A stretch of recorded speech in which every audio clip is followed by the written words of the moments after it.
Operation सिंदूर पर कांग्रेस और कुछ अन्य विपक्षी दल अभी भी भद्दी टिप्पणियां करने से नहीं चूक रहे हैं। लेटेस्ट में नाना पटोले ने कहा कि ये एक तरह से जो ऑपरेशन सिंदूर था वो वीडियो गेम था जो बच्चे खेलते हैं।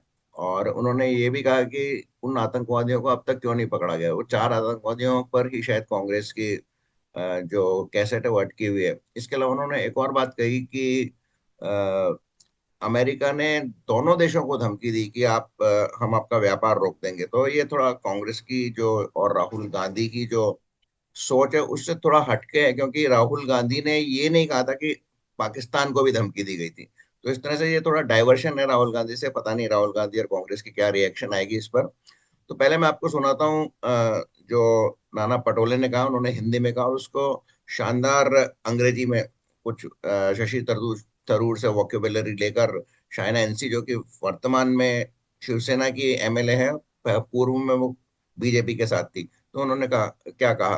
तो वीडियो में अंत तक बने रहिए और देखिए किस तरह से कड़ा करारा जवाब शायना एनसी ने नाना पटोले को दिया। नाना पटोले कांग्रेस के महाराष्ट्र के अध्यक्ष हैं, ये भी आपको नहीं भूलना चाहिए।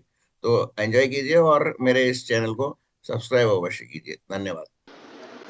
देखो, जो सिंदूर उजाड़ने में महत्व रखते हैं, जो 26 हमारी बहनों का आ, आ, पहलगाम में जो सिंदूर उजाड़ा गया, जो आतंकवादी थे वो आज तक नहीं मिले। व्यापार के लिए ऑपरेशन सिंदूर रोका गया। अमेरिका के राष्ट्रपति ट्रम्प ने, और एक बार नहीं, एक डजन बार कहा है कि हमने दोनों देशों को धमकाया है कि हम तुम्हारा व्यापार बंद कर देंगे और इसलिए आप युद्ध विराम करना चाहिए। और उन्हीं के इशारे पे ये ऑपरेशन सिंदूर रोका गया।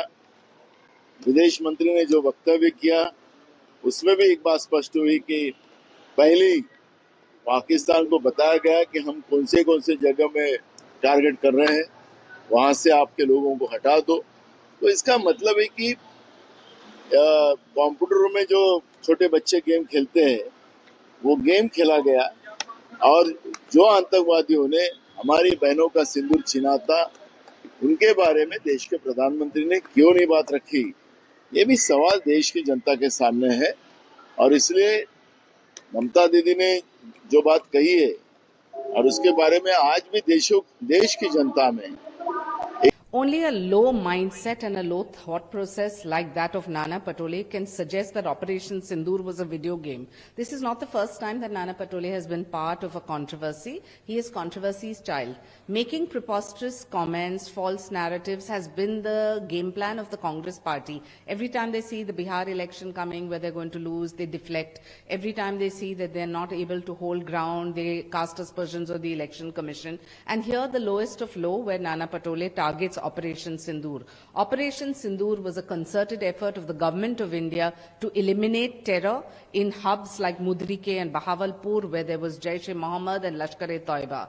The less said, the better. Maybe it's time for Nana Patole to engage with his own Congress leaders like Shashi Tharoor, Manish Tiwari, and the others who went on the entire delegation to propagate what India's stand is vis-a-vis Operation Sindoor and the fight against terror.